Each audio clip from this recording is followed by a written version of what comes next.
Welcome back to another video from my Generations Custom Creations YouTube channel. Hopefully you'll find this of value.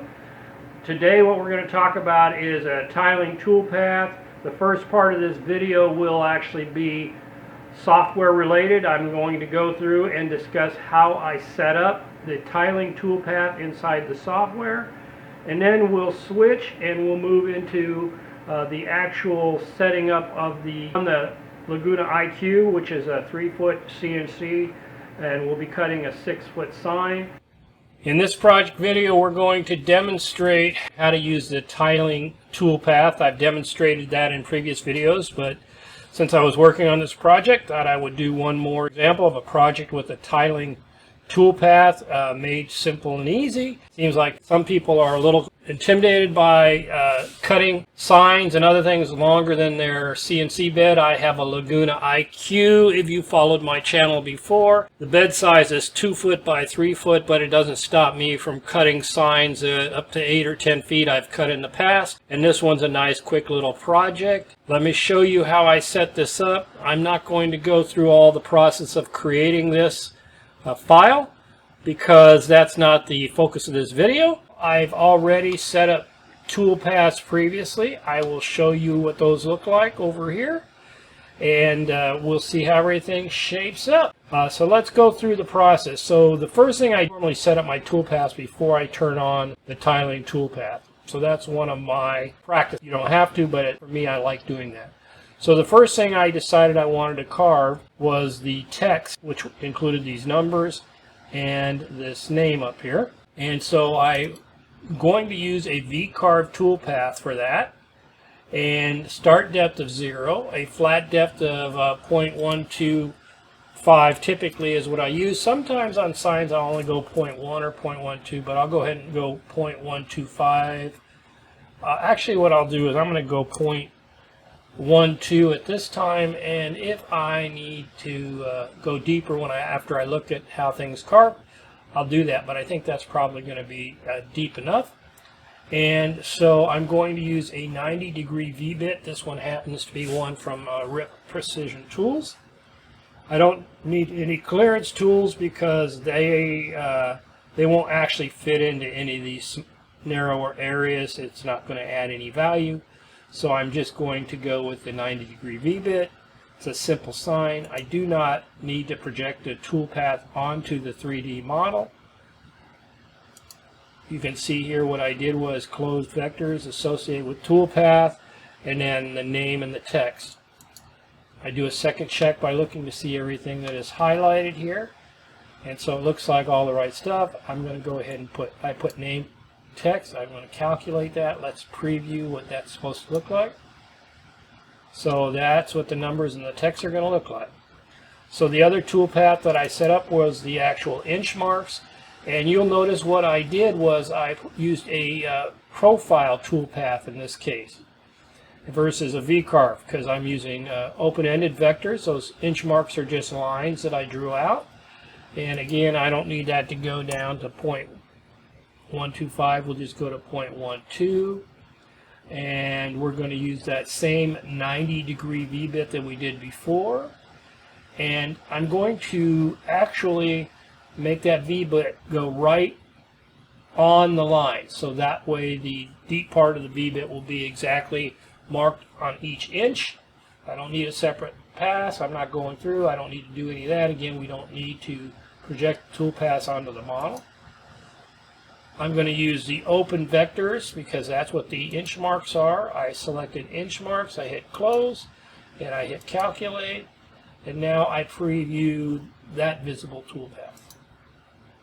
And you can see that how that looks right here. So everything looks good. Everything looks like we're ready for wanting to carve this tiling toolpath. So now we've seen what it's supposed to look like. Now let's go set up the tiling part of this toolpath.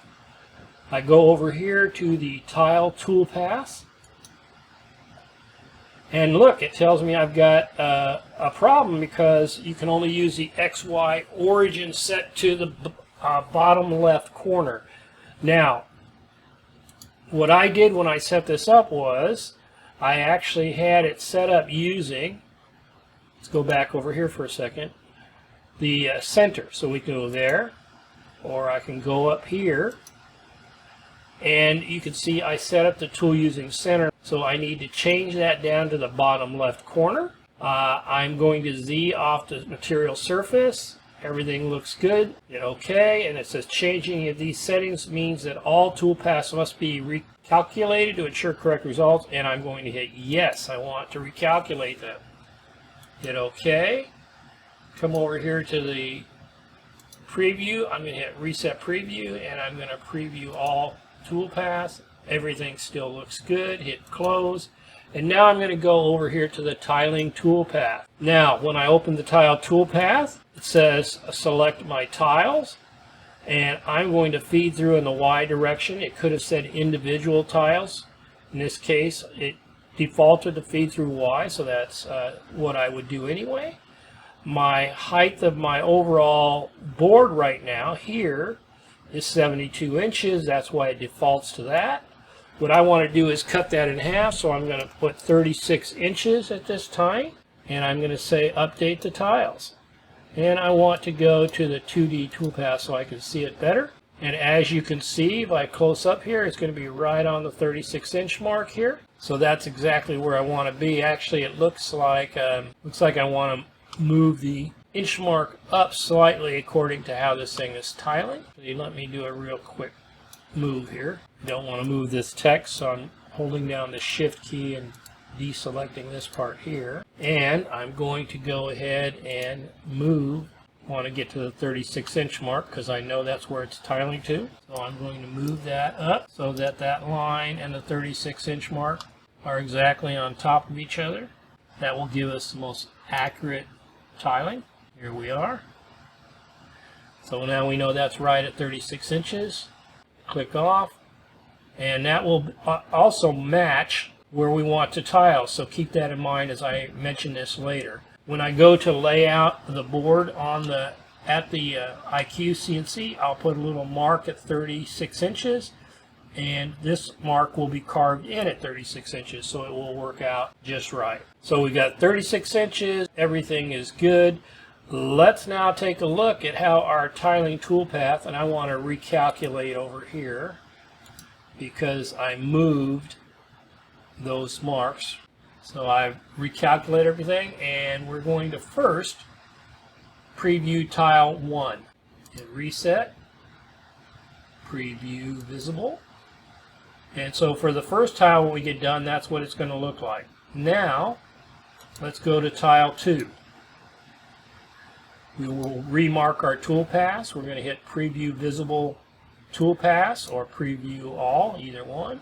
And you can see now what we've got is we're moving on up to the top, and we've got the whole thing because we've done both tiles, and that's how many tiles we were, tile 1, tile 2. So we're all set up now to actually take our USB drive to my Laguna IQ and start to cut this project and set it up. But let me show you real quickly what that's going to look like on the file structure that you're going to send to your CNC machine, in my case my Laguna IQ. So let's go ahead and show you what that looks like. The first thing you'll notice is we're going to use a 90-degree V-bit, and it's the same bit for both of the inch marks and the text. So we're going to go ahead and hit save. We're going to put the visible toolpaths in one file. We're using the same toolpath down here, and notice right here it says output tile toolpaths. That's important because that will allow you to carve your job in the order of starting with the first tile and then going to the second tile. So we've got that set up. We're going to hit save toolpaths, and I'm going to just save them to a new folder that I can transfer later, just so I can demonstrate how they're going to look. So we're going to save them here to Toolpaths Ashley. I'm actually just going to say V90. that tells me that that is the toolpath using a 90 VVIT. So let's go look at what that looks like now in the directory that I just created. So I'm opening up the directory. I'm going to that directory. I called it Toolpaths, Ashley, and notice what it did. In that directory, or on my USB drive, which I'll transfer these to, I'm going to see two files for my Laguna. Tile 1, V90, Tile 2, V90. If you had another CNC, you'd see the same thing. Whatever you named the toolpath will have a Tile 1 and Tile 2, and that's going to direct you on how to carve your sign or project that's longer than your CNC. So let's go out to the machine and show you how I'm going to set it up to pull it through and tile this sign that's longer than the bed of the CNC. Here we go. Let's go do it. Well, we're back. We've actually laid out the material on the machine. I've already done the software tutorial. You can see it's laid out in a way that will allow me to move this board down. The only other thing I need to add is a roller for it. Easier to clamp down and we don't get any wobbly or anything in it. Right now this roller I can see is too low. I'll take care of that when I actually move it down. So the first thing I need to do after I fasten it, before I start cutting, is actually mark where I know the tiling path is going to be. And we set up the tiling path at 36 inches. And so instead of making all the kinds of alignment holes or anything else, in this case, we're just going to mark it on the board because it's pretty straightforward when we do that. I've got Oracle masking on here so I can write right on this without worrying about having to sand it up. So we're all set to just mark this. So I'm going to get a tape measure. And it's supposed to be exactly 36 inches for our tiling tool path. So in this case, we'll come right down over here. And we'll mark this at 36 inches. Now what I'm doing is I'm actually marking it not only on top but a little bit on the side. What I'm doing is I marked it on the side, and remember the sign will actually engrave at 36 inches in this situation because that's where there's an inch mark there, so I've got two ways of looking at 36 inches where the tile is. So now let's talk about how we're going to do this. Is I've made my mark at 36 inches, 36 inches. My bottom of my tiling mark, because remember, the idea of tiling is you move your sign a certain distance each time. So in this situation, I've actually made my 36 inches here. I'm measuring off of this point right here, which is the end of my spoiler board, which is nice and convenient. So when I'm ready to switch toolpaths, I'm going to unfasten these blocks, these hold-down blocks, and I'm actually going to slide that mark I just made along with the other one and slide it right down along that fence to where it's aligned here. So you'll see me do that, and I'll try to remember to explain that again when we get to that point.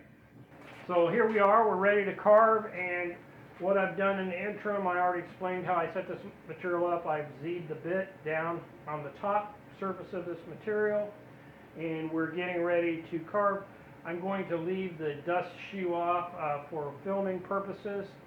Typically I have that on to avoid the mess, but these videos sometimes I leave it off. So I'm going to leave the shoe off so you can see it. I will turn on the dust collector so it will start to get loud. I'm sure all the mics will pick that up, and that will take some of the loose stuff up. It won't do it all, but I've got a pretty strong dust collector here, so that'll still suck up some of it. I'm going to put on my safety glasses when I start the machine. You'll see me do that. And here's what I wanted to demonstrate for those that can see. I hope it can focus in. I'm not sure whether it can or not. I'm hoping this will focus in. But you can see on my toolpaths, I have two toolpaths, T1 V90 and T2 V90. So when I go to run this, I'm going to actually select T1 V90 for my first tile path, and that will cut everything along the bottom 36 inches, or the first tile. Then when I go to pull the material down, I will go ahead and run the second toolpath, which is T2-V90. So that's how I'm selecting which toolpath to run for each of these runs, the lower half and the upper half. With that, let me put on my safety glasses in case any chips fly, and turn on the dust collector, and then it's going to get really loud.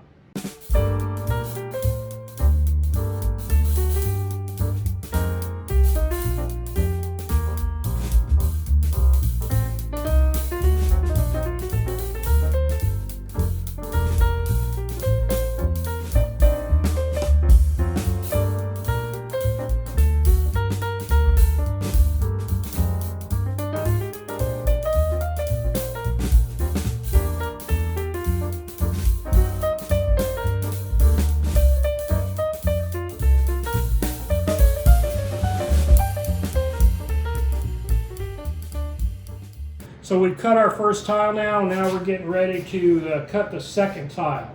So what I'm going to do is I'm going to align, I'm going to move this down now. I'm going to loosen up here and here.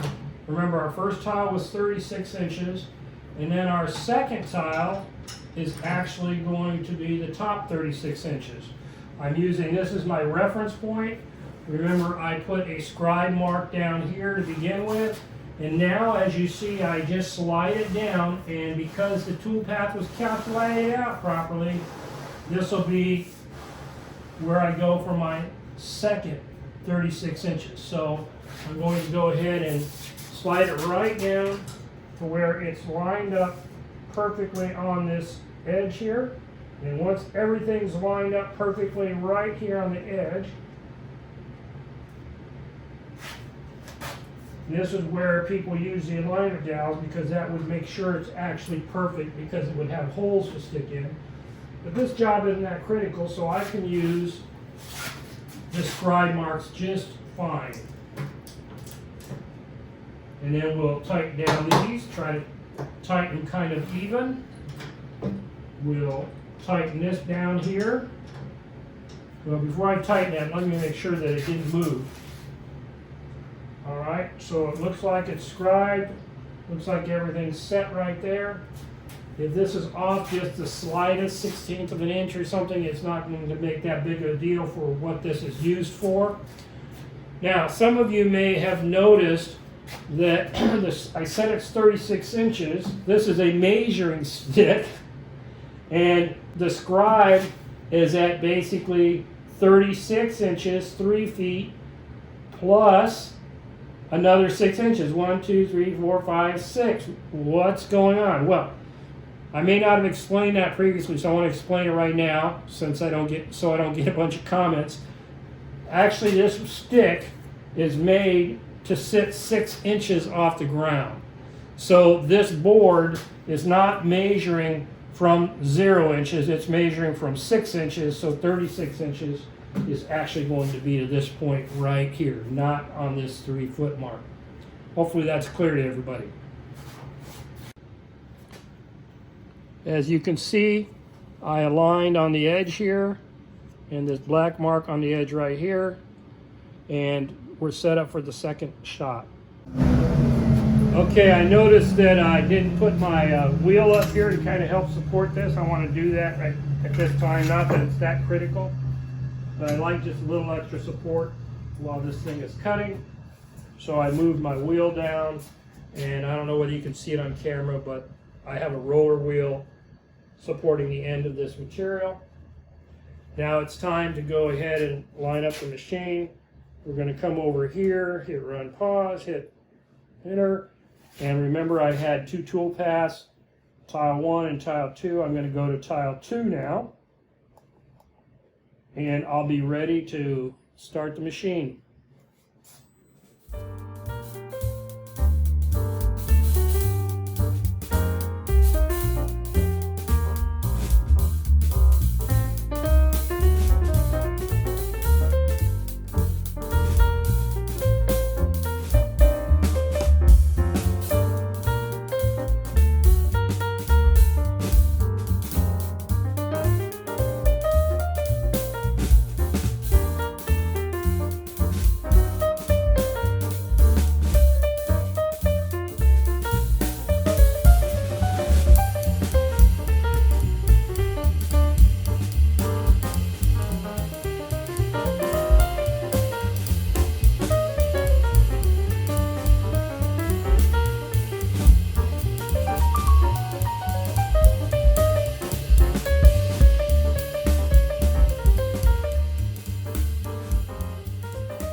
Well, this is frustrating.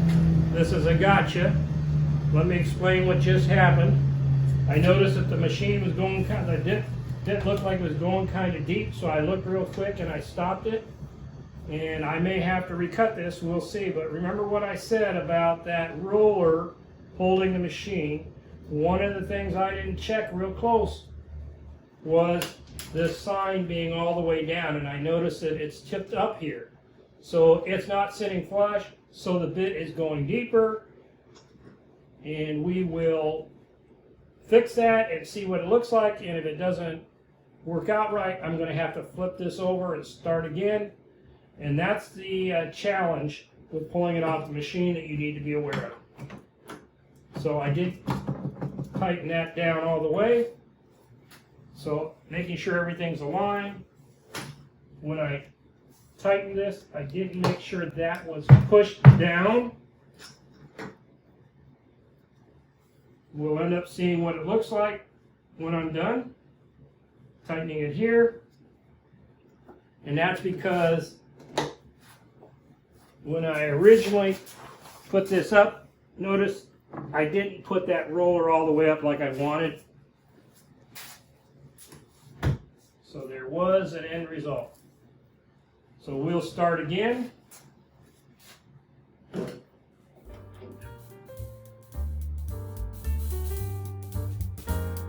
the brake.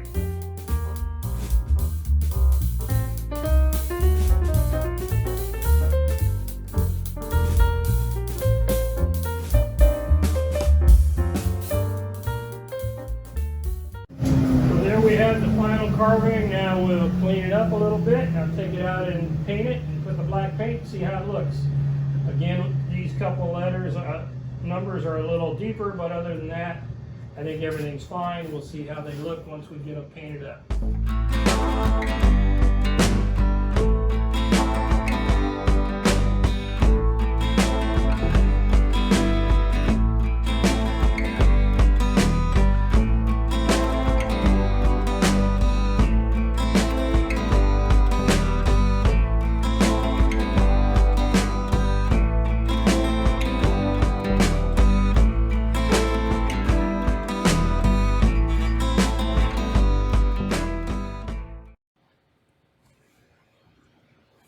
Well, that's pretty much wrapped. I finished the painting as you saw, then I ran it through my drum sander, and I didn't get any video really on the drum sander. But it came out okay. There was a little bleed. I should have put some shellac or sanding sealer in the carved area, so there's a little tiny bleed from the black paint, which was kind of a bummer. I knew better, but it's been a while since I did any painting of carving, and I forgot to shellac it after I carved it. I shellacked it before, but not after. Overall, though, it turned out pretty nice, and hopefully this was helpful to some. The focus on this wasn't so much the measuring stick or the whatever measuring board, whatever you want to call it. The focus on this video was setting up to do your tiling and then how you laid it out on your machine. So in summary, real quickly, what we did was we decided that our board was 72 inches. The machine size was 36, so I broke it into two. We could have broken it into 20 inches. We could have broken it into whatever we want. The tiling feature just tells you how many sections you're going to actually cut the piece in. So we first decided that. Then we set up the toolpaths, applied them in the tiling toolpath, and from there when we went to the machine, we had a methodology by which every time we needed to move the board, we would move it the amount that was in the tiling toolpath, and in this case was 36 inches, and it turned out well. A couple lessons learned was I had a roller to support the piece of the wood sticking out when I was tiling it, but between the video and getting in a hurry and everything, I did not make sure that that roller was up and nice and snug so that it was keeping the board level. And so the weight of the board actually pulled the back end of it up a little bit. It turned out okay in this case. It was acceptable, but it could have resulted in a lot worse situation, and I could have had to recarve the whole thing. In this case, I got lucky. So hopefully you've learned a couple things about the tiling toolpath, or if not learned, at least refreshed yourself on how you tile. In this case, we didn't use alignment holes, we just used scribe marks, which worked out just fine. And there's a number of ways you can do that, and maybe someday I'll go through the different methodologies for that. But at this time, I thought this was helpful since I was already going to make this sign. Just thought I'd make a video on it. And if you like the video, please give me a thumbs up or share it with others. And if you have any comments, then feel free to comment. If there's a question in the comment, I'll try to get back to you. I read all my comments. I appreciate your participation, and I'm slowly trying to build this channel. Have a great day, have a great life, and I'll end with just a couple pictures of the finished product. If you haven't subscribed already, please do.